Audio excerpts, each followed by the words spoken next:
Welcome to our channel. Today we how to configure Ecobee participation in HomeKit weather automation step by step clearly. To configure Ecobee participation in HomeKit weather automations, start by ensuring your Ecobee thermostat is properly set up and connected to your Wi-Fi. Open the Ecobee app on your smartphone. Log in to your Ecobee account if prompted. Access the main dashboard of the Ecobee app. Tap on the settings icon, usually located in the top right corner. Scroll down and select HomeKit. Follow the prompts to link your Ecobee device with HomeKit if you haven't done so already.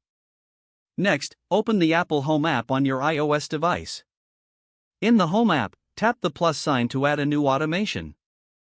Select a time of day occurs or when a weather condition changes, depending on your preference. For weather conditions, choose options like if temperature drops below or if it rains. Set the conditions that will trigger your automation. Tap Next to proceed to the next step. Choose the Ecobee device you want to control through this automation. Decide on the action you want your Ecobee to perform, such as adjusting the temperature or switching to away mode. Confirm your settings by tapping Done. Your automation is now configured to include your Ecobee within HomeKit weather automations.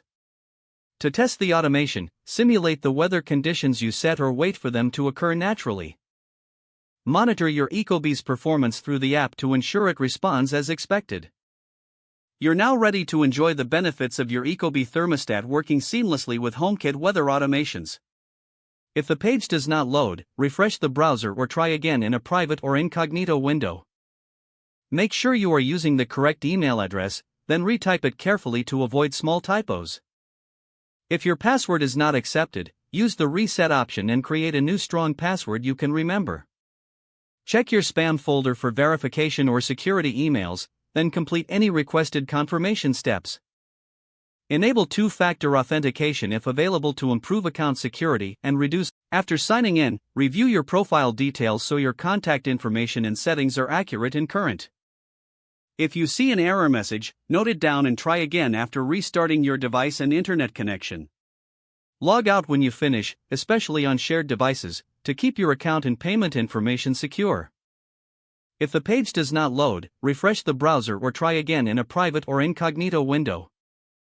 Make sure you are using the correct email address, then retype it carefully to avoid small typos. If your password is not accepted, use the reset option and create a new strong password you can remember. Don't forget to like this video and subscribe to our channel for more step-by-step tech guides.